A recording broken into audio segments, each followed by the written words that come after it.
നിലപാട് മാറ്റി താലിബാൻ വാർത്താ സമ്മേളനത്തിൽ വനിതാ മാധ്യമ പ്രവർത്തകരെയും ക്ഷണിച്ചു. കഴിഞ്ഞ തവണ അമീർ ഖാൻ മുത്താഖി നടത്തിയ വാർത്താ സമ്മേളനത്തിൽ വനിതാ മാധ്യമ പ്രവർത്തകരെ വിലക്കിയിരുന്നു.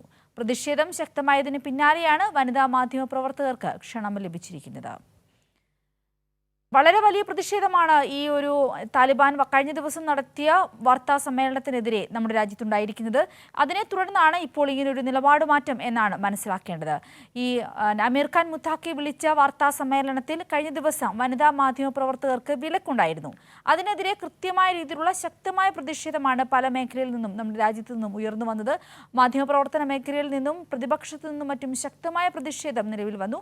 ഇതിനെതിരെ നരേന്ദ്രമോദി പ്രതികരിക്കണം എന്നൊരു ആവശ്യം കൂടി ഉണ്ടായിരുന്നു. ഇപ്പോൾ ഇതാ വിഷ്ണു തലവൂർ ചേരുകയാണ് വിശദാംശങ്ങളുമായി. വിഷ്ണു, വളരെ വലിയൊരു പ്രതിഷേധമാണ് അമീർ ഖാൻ മുത്താഖി നടത്തിയ വാർത്താ സമ്മേളനത്തെ തുടർന്ന് ഉണ്ടായത്.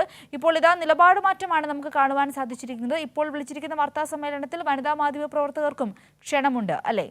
കാരണം കഴിഞ്ഞ ദിവസം നടത്തിയ വാർത്താ സമ്മേളനം വലിയ വിവാദമാവുകയും ഈ വനിതാ മാധ്യമ പ്രവർത്തകരെ ഇത്തരത്തിൽ ക്ഷണിക്കാത്തതിൽ വലിയ പ്രതിഷേധം തന്നെയാണ് രാജ്യമെമ്പാടും ഉയർന്നു വന്നത്. അതിന് പിന്നാലെയാണ് ഇപ്പോൾ രണ്ടാമതൊരു വാർത്താ സമ്മേളനം കൂടി ഇപ്പോൾ മുത്താഖി വിളിച്ചിരിക്കുന്നത്. ഇന്ന് ഇത്തരത്തിൽ ആഗ്ര സന്ദർശനത്തിന് ഇരുന്നതാണ്. പക്ഷേ ആഗ്ര സന്ദർശനം മാറ്റിവെക്കുന്ന ഒരു സാഹചര്യമുണ്ടായി. കാരണം പാകിസ്ഥാൻ അഫ്ഗാനിസ്ഥാൻ പ്രശ്നം നടക്കുന്ന ഒരു സാഹചര്യത്തിലാണ് മുത്താഖി തന്റെ ആഗ്ര സന്ദർശനം റദ്ദാക്കിയത്. എന്തായാലും ആ ഒരു പശ്ചാത്തലത്തിൽ തന്നെയാണ് വാർത്താ സമ്മേളനം വിളിച്ചിരിക്കുന്നത്.